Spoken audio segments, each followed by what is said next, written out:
All right, everyone. Thanks for coming out again. Like we did previously with reliability, there's one word there called consistency. That's what we're looking for. Consistency. Here, we're looking for definition. So, when anytime anyone comes up and says validity, just think, oh, okay, definition. Are we defining what we say we're defining? So, going back to the world values survey here is religion. Are you religious? Yes or no? That's a tough measurement because someone could say, I go to church every week. I go to temple every week. I go to mosque every week. Okay, but why? Okay, I'm religious, but no, my wife drags me to church. So I'm really not religious, I go. Or maybe I go for the social aspect. So you have to start thinking, how do you measure things? Are you measuring what you say you're measuring? So if you say you're religious, we could do other things. How many times a day do you pray? You could do different scales, etc. But that's what validity is getting at. Sometimes we go to measure things and we're not measuring because they're very ambiguous. Happiness, success. What is success? So when we start thinking about measurements, it's very difficult. Ideology. I'm conservative. I'm liberal. But yet there's so much out there because you could be, I'm conservative, but libertarian conservative, so you actually don't support a border wall. You believe in the free movement of people because people will go where the market dictates. You might, then you could say, no, I am conservative. I agree with, say, building a wall and stopping or curbing some immigration. So it depends on the specific policies that make people either liberal or conservative. And it depends on where you are. Conservative in the South, right, is going to mean a lot different from where I'm from in Massachusetts. And that's really, really important to understand. Even during the COVID was a terrible thing. But when you start looking at it, this is a data set of the COVID, and it is huge. Take a look at it. We're using our studio again, just like with the reliability.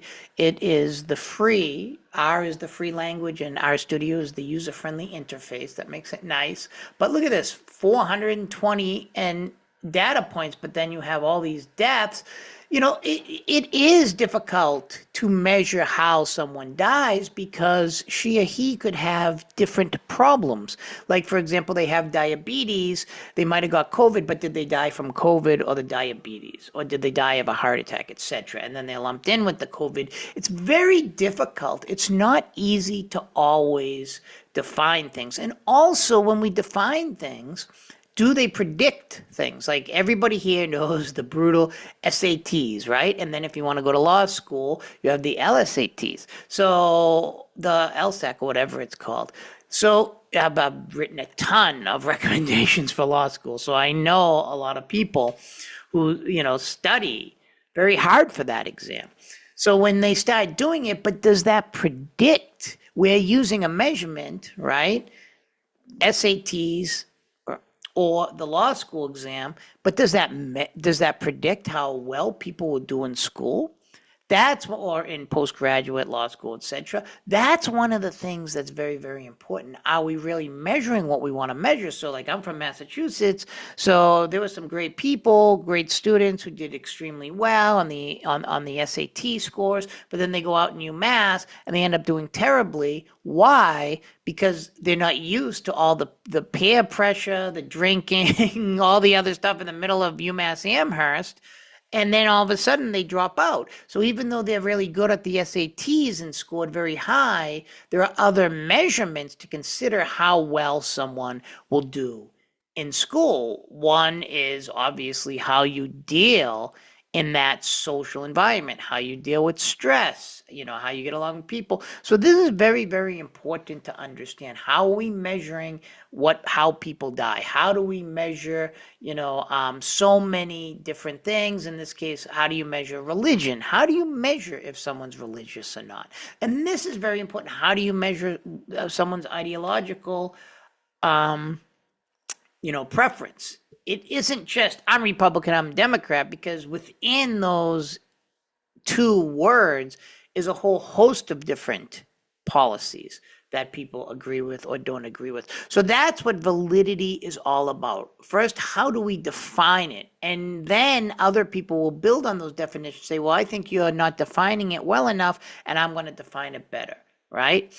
And then there's this kind of, does the definition even predict what you're going to do? So do the SATs predict how well someone's going to go to school in the first place? So we're dealing with defining our variables, and operationalization is making sure you define those. And I like that term because operationalization, it builds from a concept, defines it even better. So you have to define things really well. Like people will say things, oh, I don't like this class. It's boring. But what does boring mean? How do you measure boring? I was in a bad relationship. How do you measure bad? How do you measure things?